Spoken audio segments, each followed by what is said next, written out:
Antonio Day.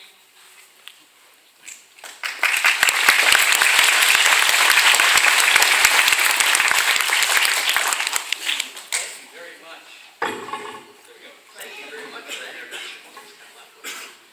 Before I read off this proclamation, I wanted to just ask a question of all these little boys and girls. Your faces are so great to look at. I'm so used to seeing grown-ups instead. I love seeing smiling young faces. Would you raise your hand if you were born in Whitewater? Okay. Very good. I'll put those down. Now, for those of you that were born in Wisconsin but not in Whitewater, can you raise your hand? All right. Very good. Now, for those of us who were born in Whitewater or Wisconsin, if you were born in the United States of America, would you raise your hand? Okay. Very good. Now, is there anybody here who was born in a different country but is here today? Right. That's great. This is part of what makes America great, is the fact that we can all be here together. And so, many of us come from families that traveled a very long way to be part of this country a very long time ago. And on this day, we're celebrating the Star-Spangled Banner, but we're also celebrating things like hope, things like bravery, courage, okay, freedom.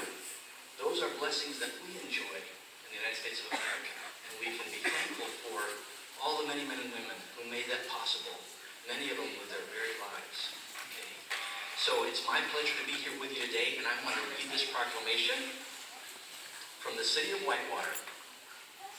It reads, whereas on September 14th, 2014, the people of the United States will celebrate the bicentennial of the national anthem.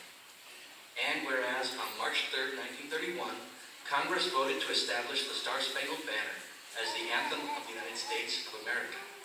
And whereas the lyrics of the Star-Spangled Banner were written by Francis Scott Key to joyously celebrate American courage at a time when it looked as if it was about to be extinguished. And whereas the War of 1812 further clarified the sovereignty of America as a nation with the singing of our Star-Spangled Banner as a symbol of the land of the free and the home of the brave. And whereas Whitewater, Wisconsin is proud to join in support of a nationwide celebration of the bicentennial of the national anthem, now therefore, I, Cameron Clapper, City Manager of the City of Whitewater, do hereby proclaim September 12th, 2014 as Star-Spangled Banner National Anthem Day in Whitewater, and do commend this celebration to all of our residents.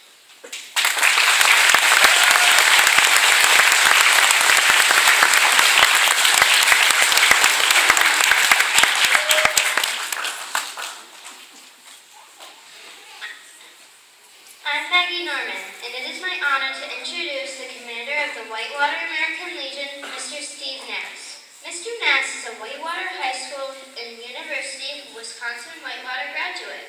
He served 33 years in the Wisconsin Air National Guard, serving in Operations Desert Shield and Desert Storm in the Middle East. He currently serves in the Wisconsin State Assembly in Madison for District 33.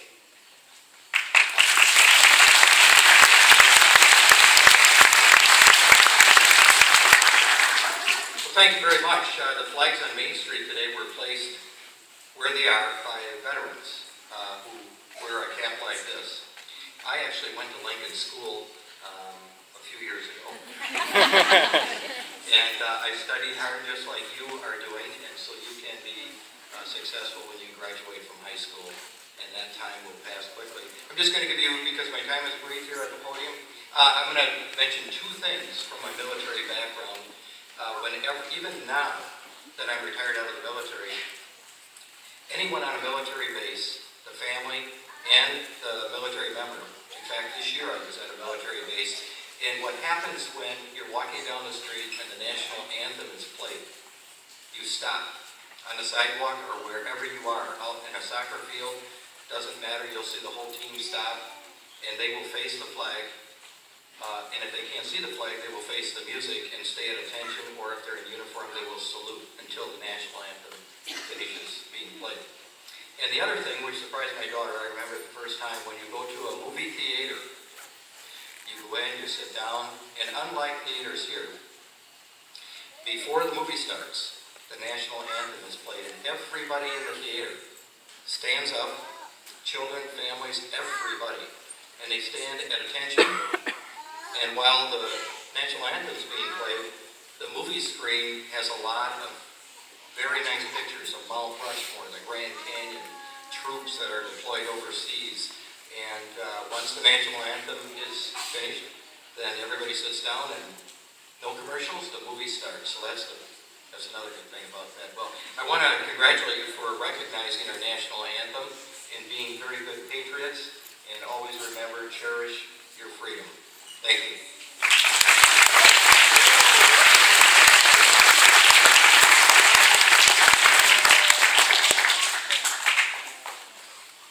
Hi, my name is Lindsay Haight, and this is Inez Evans. Here are a few facts about the Star-Spangled Banner. Did you know that 2 out of 3 American adults don't know all the words to the first verse of the Star-Spangled Banner? Did you know that there are 4 verses to the Star-Spangled Banner, and the first verse, which we sing, ends in a question? Francis Scott Key wrote the words on the back of an envelope while held captive on a British ship and watching the Battle of Fort McHenry. Pieces of the original fort flag were cut out and given as gifts to dignitaries. This weekend, schools and communities all across the United States are taking time to learn about and sing together the Star-Spangled Banner while they celebrate its bicentennial.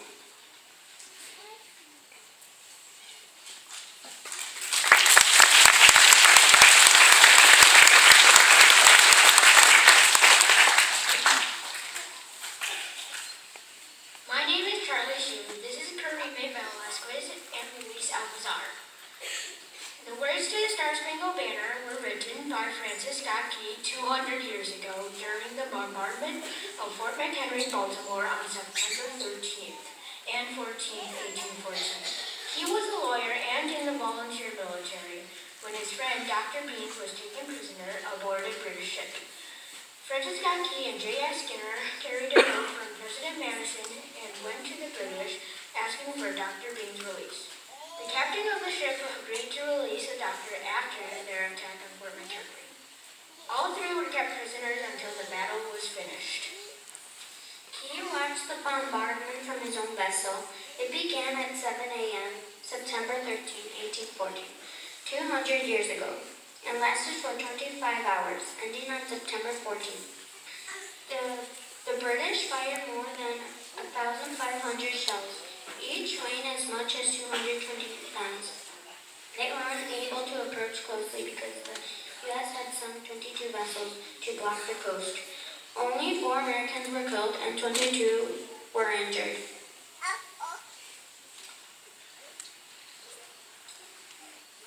After Francis Scott Key wrote his poem, he put it to the British to end a creed in heaven. It was voted the national anthem over 100 years later by Congress in 1931.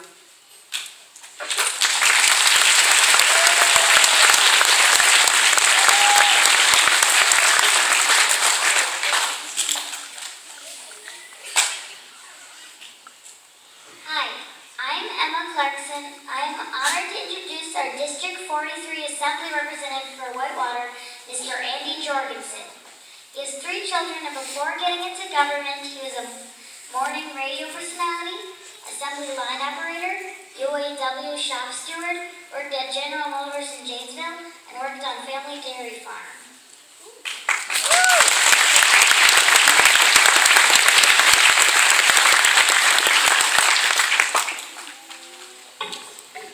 Thank you. This is really nice. This is really neat, actually. Thank you for that warm welcome. I am Andy Jorgensen, your state representative, and I represent you at our state capitol. And I'm thrilled to be with you to mark the bicentennial of the Star-Spangled Banner, our national anthem. A huge thank you goes out to all the students and teachers who researched, planned, and organized this special celebration. I am so impressed. There's probably no song aside of Happy Birthday that gets Americans singing with quite as much gusto. We are proud to be Americans. And when we sing our national anthem, we remember that our great country and all its freedoms did not come freely. 2,200 American soldiers were killed in the War of 1812. The 2.5-year-long battle with the British, during which Francis Scott Key penned the Star-Spangled Banner, nearly 850,000 Americans have died in the line of duty since our country came to be. The words of the national anthem nod to the horror of war, but they are distinctly hopeful. What so proudly we hailed at the twilight's last gleaming, whose broad stripes and bright stars through the perilous fight o'er the ramparts we watched were so gallantly streaming.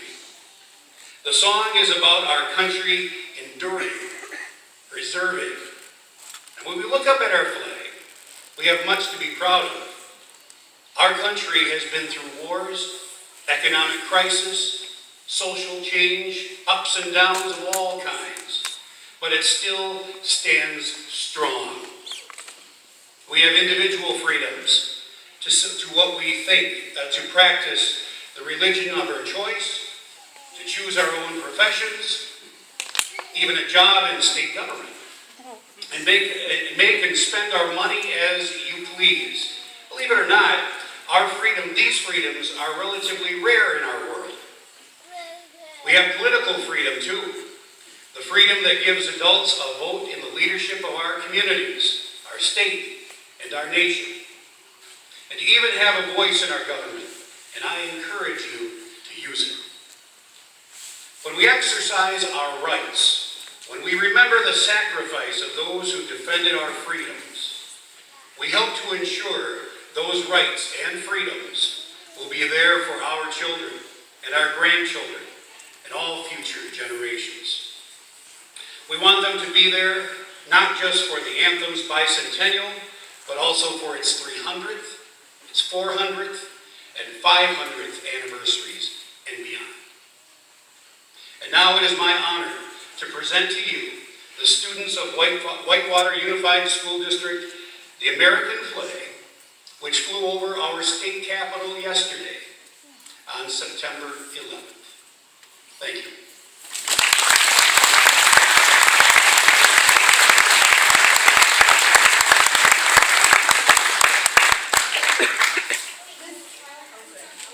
Okay.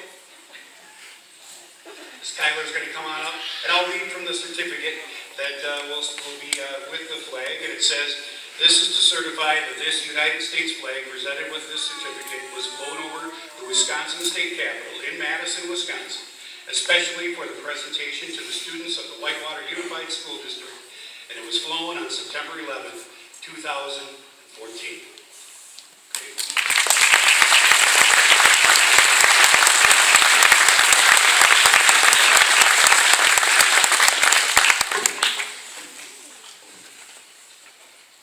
My name is Colin Dugan, and this is Madison Avon. We are honored to introduce Mrs. Heather Glenquist-Kehoe.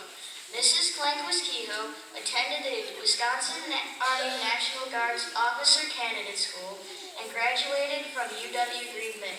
She attended the Army's helicopter flight school in her career. She flew 3 different aircraft, including the Black Hawk helicopter. Heather deployed with her unit to Kuwait in 2001 and again in 2002 to Kuwait and Iraq. Throughout her career, Heather served as nuclear, biological, and chemical officer, aviation company commander. She retired as a captain in 2008.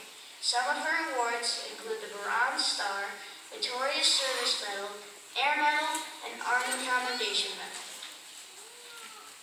She lives in Whitewater with her wonderful family, including her husband Bill and her 2 daughters Shannon and Megan. Both attended Whitewater High School. She teaches at Washington Elementary.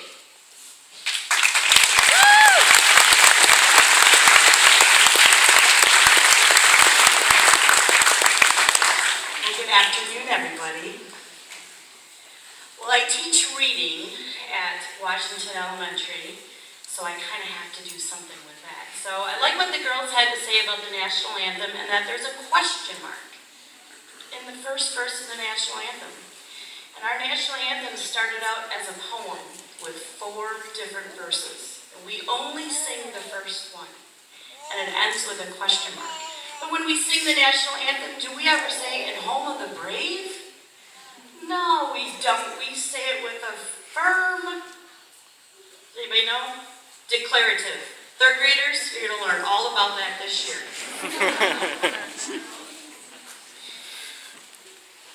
Well, when we sing the national anthem, what we're really singing is a poem that the author wrote.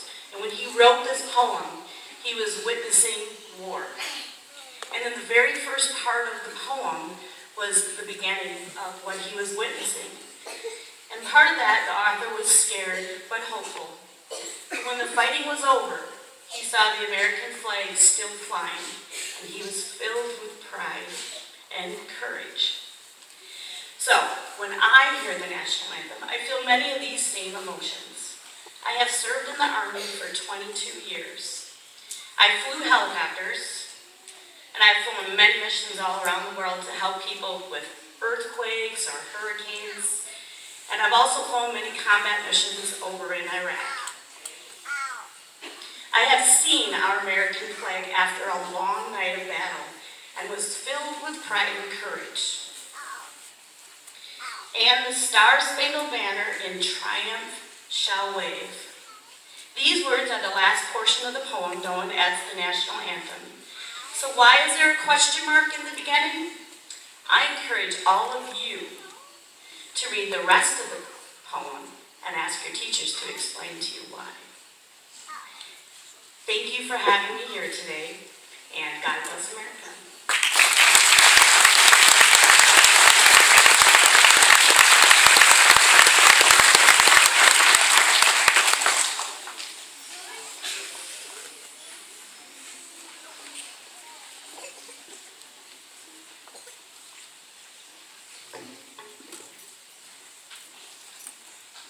I'm Autumn Sloka, and this is Condor Rep and Evelyn Noonan. There are several words used in the Star-Spangled Banner we do not hear very often or can be confusing to us.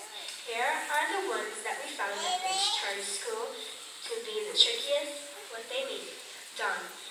Beginning of day when the sun comes down. Proudly, feeling very good about something. Hail, cheered. Twilight, at evening when the sun goes down. Gleaming, shining. Perilous, dangerous. Ramparts, dirt walls around a fort that protect it. Proof, to show that it's true. Gallantly, bravely. Streaming, waving.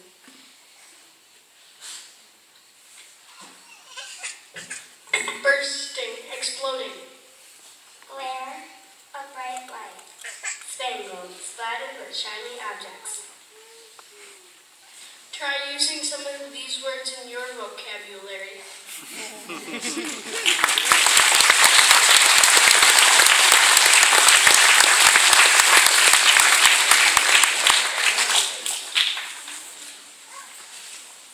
Hello, I'm Eve Minhoff, and I am honored to introduce our special guest, Mr. Wendell Swift. Mr. Swift served with the United States Navy in North Africa as an aviation metalsmith, second-class petty officer during World War II. He also repaired damaged planes with the operational fighter training. Most recently, he was part of the honor flight from Milwaukee to Washington, D.C. for our World War II vets to see the new World War II memorial. Please welcome Mr. Wendell Swift, World War II veteran.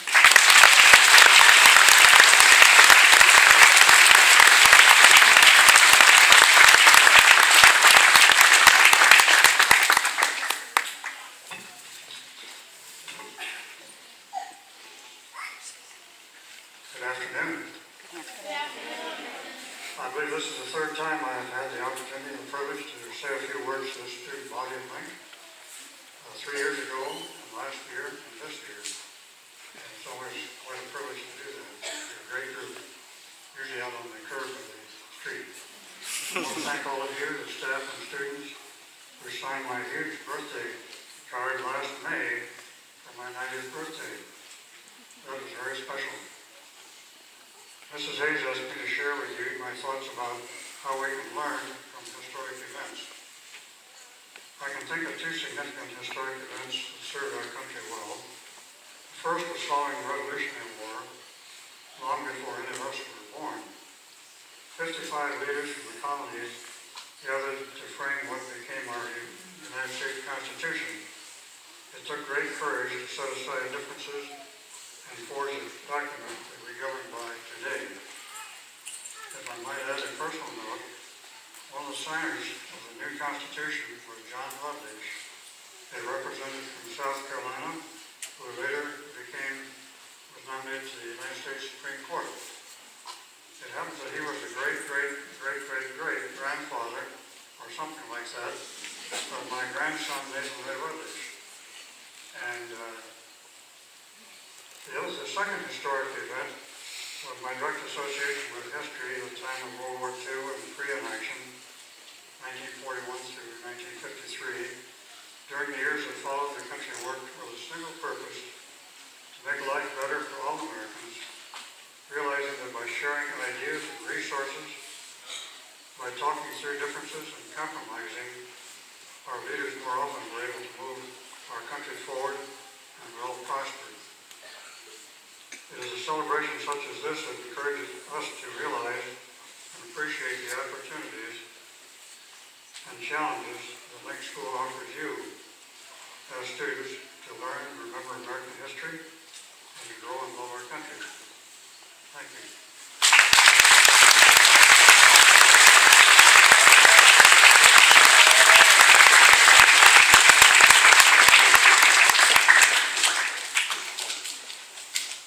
My name is Lucas Castro Hanfner, and I will read to you the proper way to address the flag when singing the national anthem of the United States.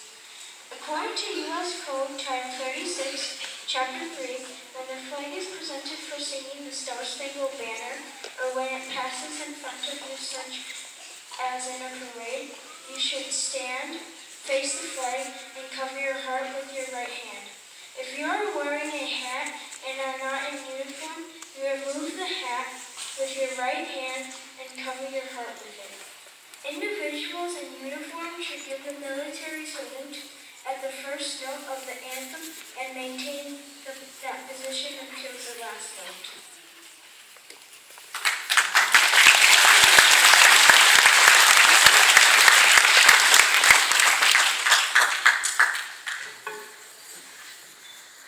Good afternoon. My name is Alex Martin.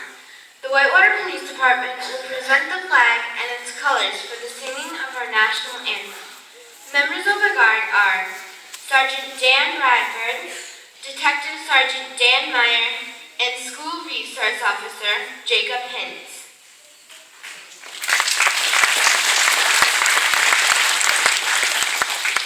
My name is Adriel Gonzalez. We are fortunate to have with us members of the University of Wisconsin-Whitewater Marching Band under the direction of Dr. Glenn Hayes. They will perform the Star-Spangled Banner while we remain standing, placing our right hand over our heart and sing.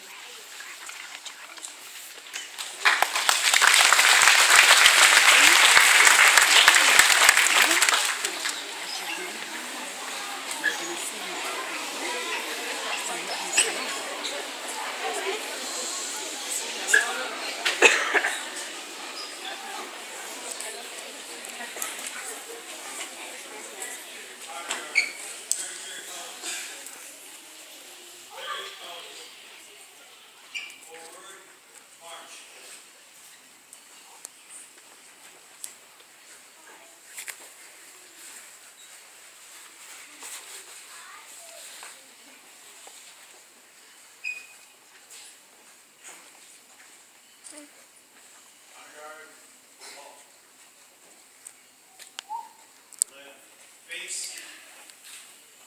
Ready, two. Ready, post.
We thank the Police Honor Guard. We thank our distinguished speakers. We thank the UW Whitewater Marching Band. We thank our 5th grade and 4th grade students for their leadership. Thank you so much for making this a very special, special remembrance of our national anthem, the Star Spangled Banner. You will be dismissed by your teachers, and let's give everybody one more hand. Thank you.